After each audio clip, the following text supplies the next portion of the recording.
2023 chegando, esperanças renovadas, uma proposta que eu pretendo que simplifique aqui neste canal, de conversarmos sobre literatura. Nós aqui, leitores, ninguém é especialista, ninguém sabe mais do que ninguém vai falar aqui de forma a querer trazer alguma autoridade em torno daquilo que se está levantando como ideias, porém com o objetivo mútuo de troca, de aprendizado. E aí eu acho que é interessante falar o que eu estou pretendendo ler para o ano de 2023. Já fica o convite, fala aí para mim também, o que vocês estão bolando de leituras para este ano que está só começando e que aqui a gente vai continuar valorizando cada vez mais a cultura, a arte, os livros e essa interação, essa importante troca para que nós possamos de fato aprendermos uns com os outros.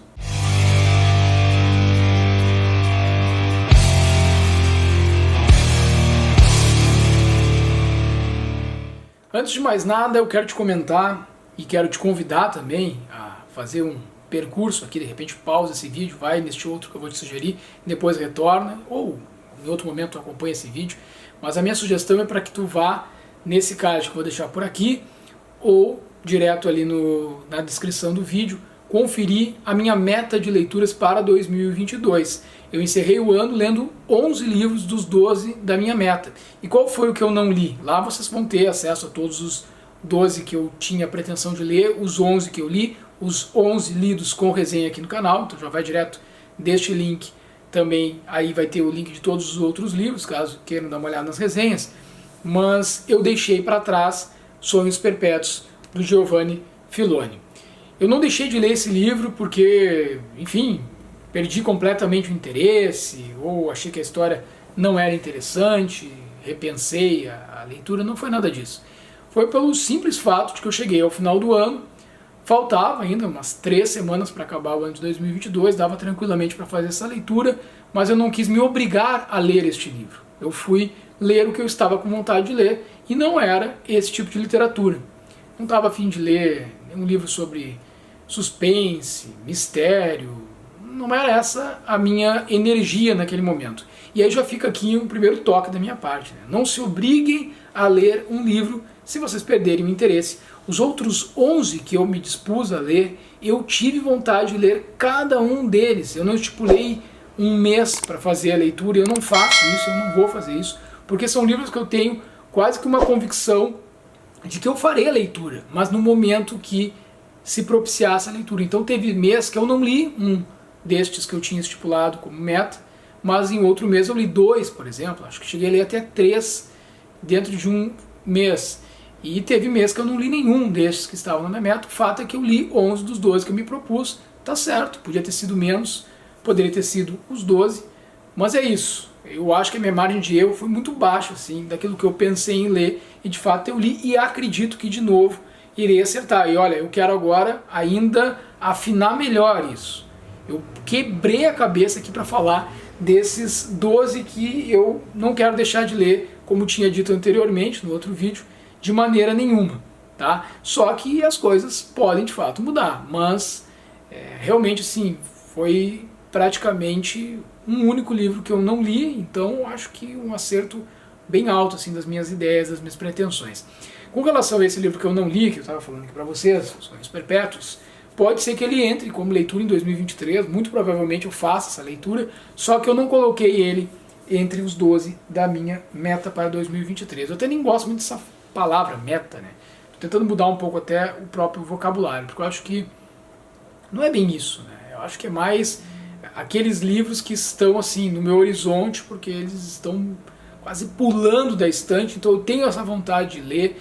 Não vai ser lido porque eu tenho que atingir este objetivo, mas porque eles me atingiram assim mais diretamente. É o caso, e aí começa um pouco a te falar sobre a ideia que eu estou para esse ano, que vai ser de bastante diversidade aqui dentro desse canal. Vamos ler muitos gêneros diferentes. Eu quero ler este livro aqui, 1808, do Laurentino Gomes, que faz parte de uma trilogia e que é o primeiro desta trilogia, obviamente, onde ele fala da fuga da corte, né, da fuga da família portuguesa quando veio para o Brasil. Eu tenho ainda 1822 e 1823, 1889, né, que completa essa trilogia, e aí a gente tem toda a história da independência, da proclamação da República. Eu não pretendo ler a trilogia neste ano, tá? Mas quero dar início a esta trilogia neste tão aclamado livro do Laurentino Gomes. Na verdade, a própria trilogia é muito aclamada. Eu vou começar do princípio, farei então esta primeira leitura.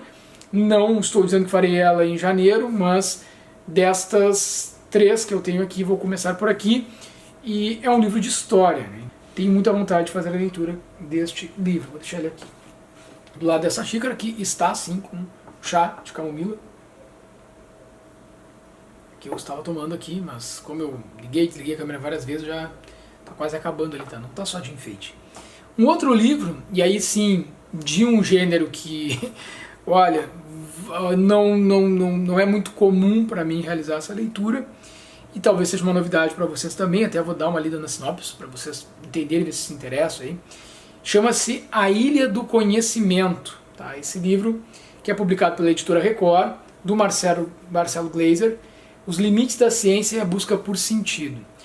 Ciência, né? Esse é um tema que eu tenho bastante interesse, que eu acho fundamental e muito importante. Falar um pouco assim aqui para vocês, a gente poder levantar esses debates também, sobre questões que envolvem ideias, confabulações a respeito do próprio universo, numa perspectiva científica. Aqui na sinopse do livro, que me chamou muito a atenção, diz o seguinte: na verdade, faz 3 questionamentos. Há respostas para todas as perguntas? Quanto realmente sabemos sobre o mundo? Existe mesmo uma verdade absoluta? Então ele vai falar, nesta obra, que o que define o ser humano é a sua curiosidade, é o querer saber sempre mais sobre o mundo e sobre si mesmo. Mas o que observamos do mundo é uma pequena porção do que existe. Em A Ilha do Conhecimento, o físico Marcelo Gleiser traça nossa busca por respostas a questões fundamentais da existência. E chega a uma conclusão provocativa. A ciência, principal ferramenta que temos para encontrar respostas, é fundamentalmente limitada. A essência da realidade é incognoscível. Os limites do nosso conhecimento derivam dos nossos instrumentos de exploração e da natureza da realidade física, a velocidade da luz, o princípio da incerteza, a impossibilidade de ver além do horizonte cósmico, os teoremas da incompletude e a nossa própria capacidade como uma espécie inteligente. Então, vejam, não é um livro que eu estou habituado a ler, não é um gênero que eu estou habituado a ler, não é um autor com o qual eu já tenha tido contato, embora já tenha ouvido falar e falar muito bem. Então eu resolvi me desafiar nesse sentido de fazer uma leitura assim tão diferente para aquilo que eu estou acostumado. Lerei em algum momento deste ano A Ilha do Conhecimento, do Marcelo Gleiser. E agora vou te falando, assim como vocês já viram, que já 2 gêneros diferentes, gêneros que eu tenho algum contato, também estão por aqui, ou que eu já li algumas obras, mas eu procurei diversificar bastante a minha lista, e é por isso que eu vou ler Philip K. Dick com Blade Runner, ou Androids Sonham com Ovelhas Elétricas. Na verdade é um questionamento, né? Esse livro, na verdade este autor, é um autor que eu tenho muita vontade de ter contato. Já tive contato com alguns autores mais clássicos dentro da ficção científica, tem até a resenha aqui no canal da Guerra dos Mundos, do Wells. Até recomendo vocês a fazerem a leitura da Guerra dos Mundos e até acompanharem a resenha, acho que ficou bem interessante a resenha, assim, bastante completa. Vou deixar para vocês também o linkzinho aí. Mas este aqui não é aquele tipo de livro também dentro da ficção científica. O autor em si, nunca li nada dele, que eu leria assim como uma prioridade, no caso, pensando nos últimos anos, né? Eu pegaria ele na estante, puxaria, eu vou ler este livro. Mas tem a questão da premissa, então para quem não sabe, a sinopse diz o seguinte: em uma terra decadente, coberta por poeira radioativa, Rick Deckard é um caçador de recompensas. Uma missão desafiadora pode ser a sua única chance de ascensão. Ele precisa perseguir e aposentar 6 androides foragidos que se passam por humanos. Até aqui não despertaria tanto assim o meu interesse, tá? Mas agora é que vem o que me interessa. Androides sonham com ovelhas elétricas? obra visionária, adaptada em 1982 para o clássico filme Blade Runner. Ainda hoje, entretém e provoca questionando o que determina, afinal, nossa condição de ser humano. O que determina aquilo que nos define enquanto seres humanos, numa perspectiva de pensar essa caçada em relação a estes androides e poder identificar se nós, seres humanos, somos assim tão humanos como nos dizemos, e se aquilo que está dentro da ideia do universo de uma ficção científica consegue ou não captar via tecnologia, via formas diferentes de se conceber a vida humana, algo que faria o que nós fazemos, né? Que se comportaria como nós nos comportamos, que estaria muito próximo daquilo que nós somos ou acreditamos ser, o ser humano, enquanto também uma máquina, né? Nós funcionamos, nosso corpo funciona quase como uma máquina.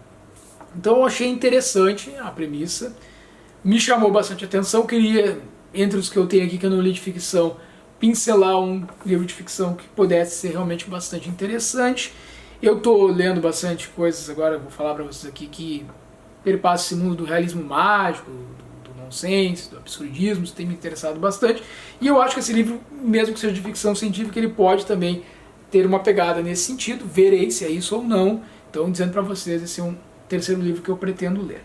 E aí eu falei para vocês, estou falando aqui de realismo mágico, estou falando dessa pegada nonsense, estou falando, e já quero me referir também, para caso tu não tenhas assistido, ao vídeo em que eu falo dos meus 10 melhores livros de 2022, que foi um destes livros que entrou, foi o último que eu li no ano, o Quarteto Mágico, me apresentou 4 autores, eu deixei de lado Sonhos Perpétuos em função da leitura deste livro, que está lá, que acabou entrando no meu top 10, vejam como as coisas não são por acaso, a gente tem que seguir realmente o nosso coração, a nossa vontade, e não ficar predestinado, predeterminado naquilo que teríamos como obrigação para ler, tanto que este ano de 2023 não estou indo atrás de parcerias com editoras, porque embora tenha lido muitos livros interessantes nas parcerias que eu fiz no ano de 2022, quando eu consegui ser aprovado nesse processo de seleção para que firmasse essas parcerias, veio muita coisa legal, mas às vezes vinham e vêm com um prazo assim para ler e eu estava a fim de ler outra coisa, eu não quero estar firmando uma parceria que possa se tornar obrigação a leitura de alguma editora, né? Acho que aí não. Tanto que neste ano eu vou fazer leitura de livros de editoras que foram minhas parceiras no ano passado. Vou publicar essas resenhas com o maior prazer. Tenho quase certeza que mais de um desses livros vão entrar aqui no canal. E não terei nenhum tipo de parceria, porque para mim a parceria também, já expliquei em outros momentos, ela não é algo que eu faço com o objetivo de meramente vender um livro, publicizar um livro. Isso eu não costumo fazer. O que eu faço é falar se eu gostei ou não, e aí independente se for de parceria ou não, eu sempre vou dar as minhas mais sinceras impressões. E as minhas mais sinceras impressões sobre Murilo Rubião é que eu não sei como que eu ainda não conhecia esse autor e como que eu podia ter deixado ele de lado quando eu tive contato com o livro Quarteto Mágico e li 3 contos do Rubião e eu disse, eu quero ler tudo desse cara. Assim, me pegou bastante, o realismo mágico que a gente vê lá em Gabriel Garcia Marques, remodelado, repaginado, adaptado talvez mais à nossa realidade brasileira. Eu achei maravilhoso, achei fora de série. E aí, embora naquele livro, aqui como é a obra completa, tenham 3 destes contos que eu já li, eu vou reler estes 3 contos aqui e vou ler outros tantos mais. Este é um livro que certamente estará aqui no canal, vocês podem aguardar aí uma resenha sobre a obra completa de Murilo Rubião, essa edição aqui do centenário que foi publicado pela Companhia das Letras, tá? E ainda falando em realismo mágico, não poderia deixar de falar do mestre Gabriel Garcia Marques. O livro 100 Anos de Solidão está entre os 10 da minha vida, os 10 mais, os melhores. Tem resenha desse livro aqui no canal. Acho que foi a primeira resenha que eu publiquei, tem 2 resenhas até, uma mais simplificada, que eu fiz para a Rádio Com, uma parceria, que eu enviava resenhas de livros para eles, e aí também publiquei no canal, e uma resenha mais completa, um vídeo mais longo, onde eu falo detalhadamente de tudo que me chamou a atenção em 100 Anos de Solidão. E eu quero, digamos assim, retomar este meu contato com Gabriel Garcia Marques. Olhei as obras dele que eu tenho aqui em casa, optei por esta aqui, A Incrível e Triste História da Cândida Erendira e Sua Avó Desalmada. Esse aqui é um livro de contos. Então, se eu não me engano, são 6 ou 7 contos, posso confirmar para vocês aqui. E aqui a gente tem a possibilidade de conhecer aquilo que o Gabriel Garcia Marques faz de melhor. São 1, 2, 3, 4, 5, 6, 7 contos. A Incrível e Triste História da Cândida Erendira e Sua Avó Desalmada é o último. E aqui tem os anos também em que foram escritos. Eu não sei se vai dar para ver certinho aí, tá? Mas então tem um conto que é de 68, outro de 1961, e outro de 68 de novo, 70, 68. Então é de década de 60 e 70. E ele traz assim como, acho que é uma marca da literatura dele, essa questão da dominação, a pegada do realismo mágico, sempre apresentando por meio das personagens essas injustiças sociais, a forma como esses personagens se reinventam e se relacionam com este universo que nos constitui, essa linha tênue entre o que é a realidade, então trazendo também o factível, trazendo elementos de acontecimentos históricos, isso está presente, por exemplo, em 100 Anos de Solidão, mas mesclando isso todo com o imaginário que é próprio das nossas raízes culturais latino-americanas. Eu tenho muita vontade de estabelecer um contato mais profundo com a obra de Gabriel Garcia Marques. Não quis ir para outro romance mais extenso dele neste primeiro momento, então eu separei para dizer para vocês aqui que lerei Gabriel Garcia Marques, e esta é a obra que está no meu horizonte para esse ano de 2023. Pode ser que tenham outras, mas esta aí é que eu separei aqui. E da mesma forma que eu estou falando da minha relação com Gabriel Garcia Marques, que eu acho que precisa ser mais estreita, pelo tanto que eu gostei de 100 Anos de Solidão, então acho que eu preciso me aproximar mais da obra do Gabriel Garcia Marques, sinto o mesmo em relação a Dostoiévski. Eu li Crime e Castigo há um tempo atrás, não tenho resenha do Crime e Castigo aqui, porque eu li há bastante tempo atrás, e depois não li mais nada do Dostoiévski. E eu deixo muito a desejar em relação à literatura russa. Eu quero me aproximar mais desses autores russos. Então eu peguei um livro do Dostoiévski, que eu trouxe aqui para dizer que está na minha meta, não quer dizer que eu também não vá ler outros autores russos, tem outros que eu estou de olho, não quer dizer que eu não vá ler outras obras do próprio Dostoiévski, que pode entrar também em 2023, mas eu resolvi pegar este livro aqui, que é muito bem falado e que eu nunca li, que é Duas Narrativas Fantásticas, A Dócil e O Sonho de um Homem Ridículo, publicado pela editora 34, que eu acho que faz um trabalho muito interessante mesmo em se tratando de literatura russa. Acho que a maior parte dos livros que eu tenho de literatura russa são todos da editora 34, quase todos. Então eu vou tentar me aproximar novamente também de Dostoiévski. Depois de ler esse livro, tem uma grande probabilidade que eu releia Crime e Castigo. Quando eu li Crime e Castigo, eu li numa edição Pocket, se não me engano era da Martin Claret, e até tem um vídeo aqui no canal que eu mostro essa edição, porque eu estava me desapegando de alguns livros e eu fiz uma doação deste livro para uma biblioteca aqui da minha cidade, de um centro de atenção psicossocial, do CAPS Porto, aqui de Pelotas. Então, ele estava entre estes livros que eu doei, se não me engano. E é um livro que na época que eu li, época de faculdade, assim, de graduação, foi um troço fantástico. Assim, eu fiquei bastante envolvido com a história. Depois eu comprei o outro da edição, uma edição da editora 34, e não fiz a leitura nesta edição. Então, pode ser que eu acabe fazendo essa releitura e pode ser que eu acabe fazendo ainda este ano. Mas para me motivar, para me reaproximar, da mesma forma que eu fiz com o Gabo, aqui com Dostoiévski, eu escolhi esse livro. Não sei se alguém que está assistindo aí já fez a leitura desta obra, me digam aí se realmente eu escolhi bem essa minha reaproximação. Vou tomar mais um golinho aqui que eu estou ficando com a garganta seca, tá, gente? E vamos adiante.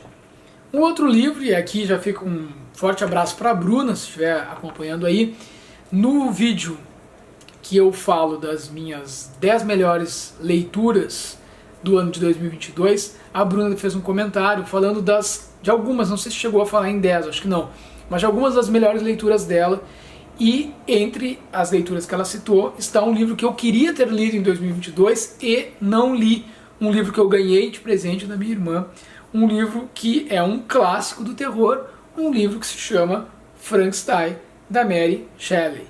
Eu tenho nessa edição aqui da Clássicos Zahar, eu acho essa edição aqui foda, eu acho ela muito, muito massa mesmo, assim, eu acho fantástica essa edição.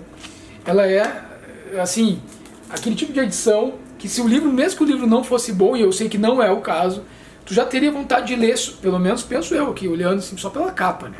Sei que tem várias edições, e edições belíssimas, mas eu realmente fiquei, assim, apaixonado por essa edição. Quando a minha irmã me deu esse livro, eu queria ter alguma edição boa, assim, para fazer a leitura do Frankenstein, e ela me deu esse livro ano passado e eu não li, mas este ano não cometo este erro. Vou ver o que eu vou achar e vou falar certamente de Frankenstein em 2023 aqui no Sujeito Literário. E aí, falando em clássicos, eu também pretendo, não vou encerrar isso em 2023, óbvio, mas daqui para frente eu firmo o compromisso a partir de 2023, reler livros que eu li numa idade em que eu acho que eu não estava tão preparado para ler, e outros que eu li, já reli, depois li nessa idade que eu não estava preparado, que é a idade escolar, você sabe do que eu estou falando, aqueles clássicos nacionais que vão nos colocando para ler ali, numa idade que não sei se é a mais indicada, ou se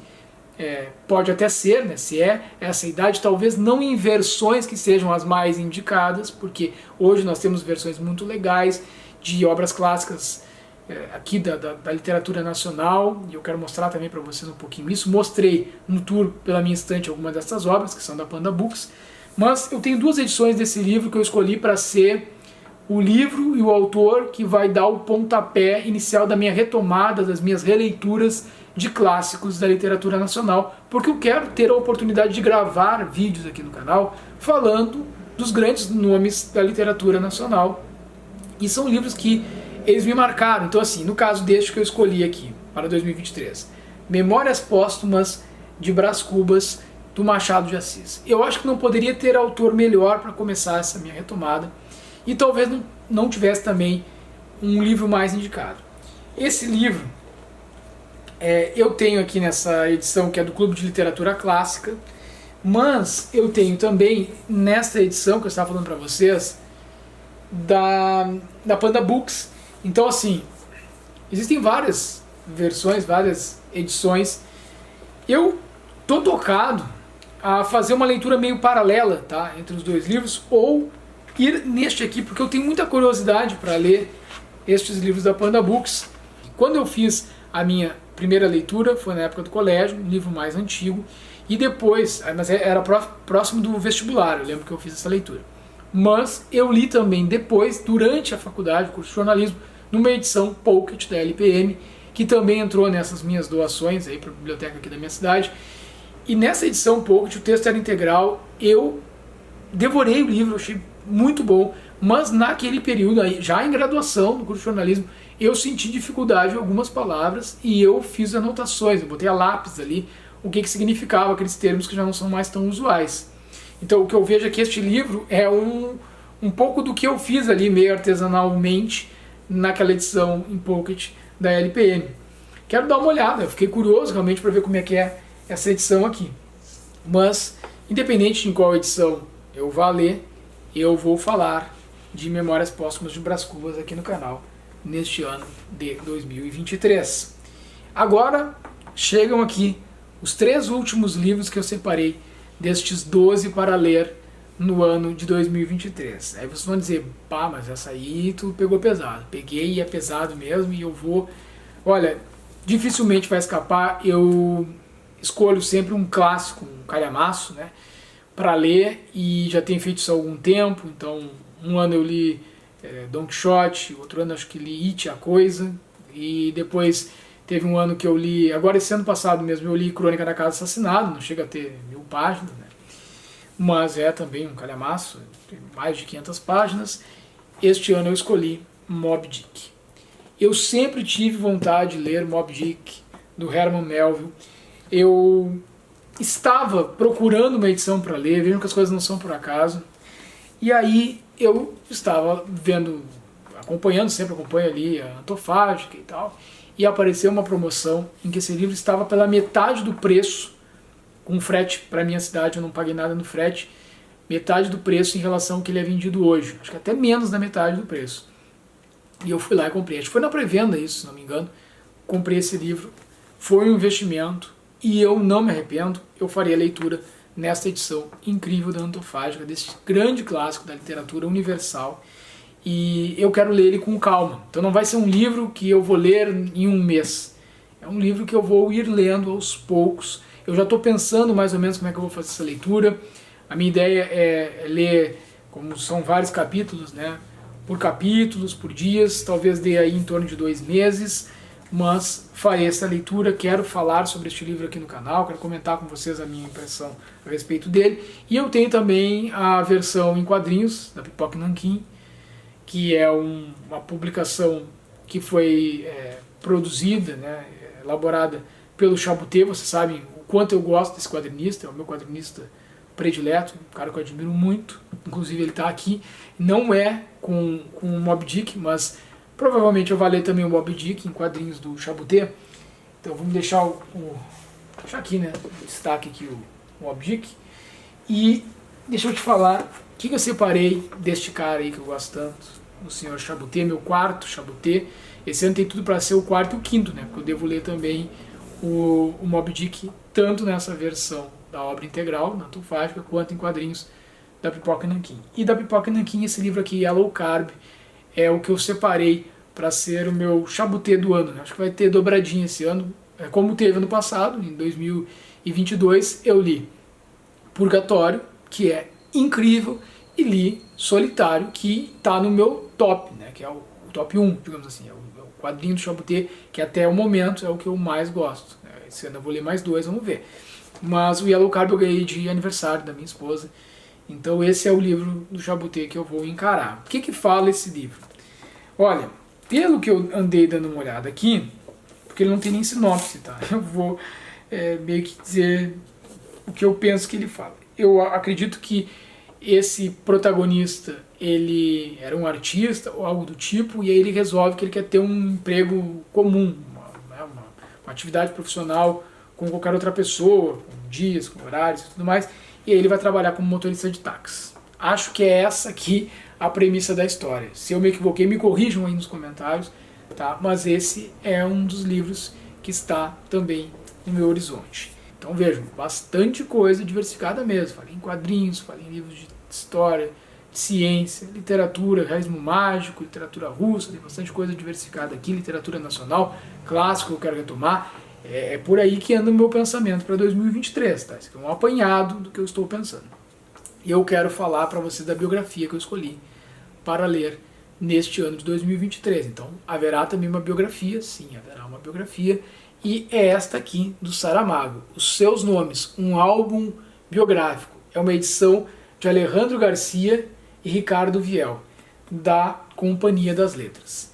É um livro, então, que ele de alguma forma simboliza e está aqui para representar, e eu falo para vocês, né, que vou no próximo vídeo explicar melhor isso, o meu projeto de leitura de Saramago no ano de 2023. Eu pretendo ler o máximo de livros possíveis deste autor. A princípio tinha pensado em um por mês, mas pelo fato de que alguns livros são bastante extensos e eu não quero deixar de ler eles, nem ler de forma apressada, pode ser que durante um mês eu comece uma leitura de um livro de Saramago, continue a leitura no mês subsequente e não tem problema nenhum com relação a isso. Não vou colocar metas assim de meses para determinados livros desse autor. Então eu não quero me ver livre do Saramago, quero ler o Saramago e ter realmente uma experiência proveitosa com este autor, da mesma forma que eu quero fazer com a sua biografia. E aí, aqui a gente tem, como se trata de um álbum biográfico, tem uma outra biografia dele, não sei se está por aqui, não separei, que pena, tem, está aqui, ó. Tem essa outra biografia de Saramago, mas eu optei por esta aqui, por este álbum, porque eu acho que aqui a gente tem a possibilidade de conhecer ele através também de imagem, né? Eu achei isso aí fantástico, assim, muito incrível mesmo. E ele meio que nas palavras dele também, porque o que os editores fizeram? Eles separaram em 4 categorias, se não me engano, deixa eu confirmar para vocês aqui. Foi isso mesmo, ó. espaços e lugares, leituras e sentidos, escritas e criações, laços e pessoas. Foi assim que eles separaram a obra. Então a gente vai acompanhando aqui, ao longo deste livro, aquelas pessoas, aqueles lugares, né, aqueles espaços que tiveram alguma representatividade na vida do Saramago, e isso vem apoiado por imagens também belíssimas, né? A gente vai podendo ler e acho que é uma viagem. Realmente eu gosto muito de fotografia, você sabe, né? É uma viagem que a gente faz através da literatura ancorada nestas imagens fotográficas e também nessas expressões artísticas aqui também que aparecem no meio da obra. Olha, me pareceu muito interessante quando eu bati o olho nesse livro. Eu fui acompanhar também o vídeo, né, da entrevista de um dos editores para uma televisão portuguesa, e aí eu definitivamente identifiquei que deveria fazer a leitura desta obra. E tem um 12º livro que eu não posso deixar de falar para vocês, que é uma leitura que eu pretendo fazer em parceria com o meu filho, o Luquinhas, meu grande parceiro do projeto Sujeito Literário. Quero trazer em formato de conversa com ele aqui. Quem ainda não conhece os nossos bate-papos, aqui a gente tem o quadro que o Lucas faz algumas leituras comigo, né? Eu leio para ele, ele ainda está começando seu processo de alfabetização, e ele sempre traz as impressões dele a respeito dos livros que nós lemos juntos. E não será diferente com este clássico, Pequeno Príncipe. Eu pretendo poder conversar um pouco mais com a parceria do Lucas aqui no canal. Acredito que ele vai afirmar essa parceria, mas também não haverá nenhum tipo de forçação de barra da minha parte. De qualquer forma, se o Lucas não quiser participar deste específico debate a respeito do Pequeno Príncipe, não quiser fazer essa leitura, por algum motivo, ele largar de mão, não tem problema nenhum, eu vou me comprometer aqui de que voltarei ao canal para falar desta obra para vocês. Até porque eu tenho aqui esta edição da HarperCollins, que é a tradução original de 1952, eu acho que é válido nós conversarmos também sobre esses clássicos que são universais, né? Se fala que são clássicos infantis, mas que deixam lições para todos nós. Foi assim com Pinóquio. Acho que a conversa que eu tive com o Lucas aqui da leitura que nós fizemos, que eu lia toda noite para ele um pouquinho do Pinóquio, acho que rendeu um bate-papo muito legal. Teve outras obras que nós conversamos aqui no canal, mas eu falo para vocês dessas obras que são consideradas de literatura infantil, mas que têm um ensinamento, tem um aprendizado que é para todas as idades. É isso então, pessoal, 12 livros para este ano de 2023, mas certamente muitas outras leituras aparecerão aqui pelo canal. Quero que vocês se sintam à vontade para conversar, para falar das leituras que vocês pretendem fazer, o que vocês bem entenderem, fazerem críticas, sugestões. Estamos todos aí nesse projeto de troca permanente em busca de melhorarmos cada vez mais, nos apropriarmos destas literaturas tão importantes que a gente conversa diariamente aqui, seja destas mais clássicas, seja das contemporâneas, seja de autores que são de histórias em quadrinho, de toda a diversidade possível que nos permite esse contato com a literatura. Acho que é tudo plenamente agradável, válido e construtivo para as nossas vidas. Em breve estaremos de volta aqui no Sujeito Literário com mais vídeos para vocês falando de literatura. Um grande abraço, até a próxima. Tchau, tchau.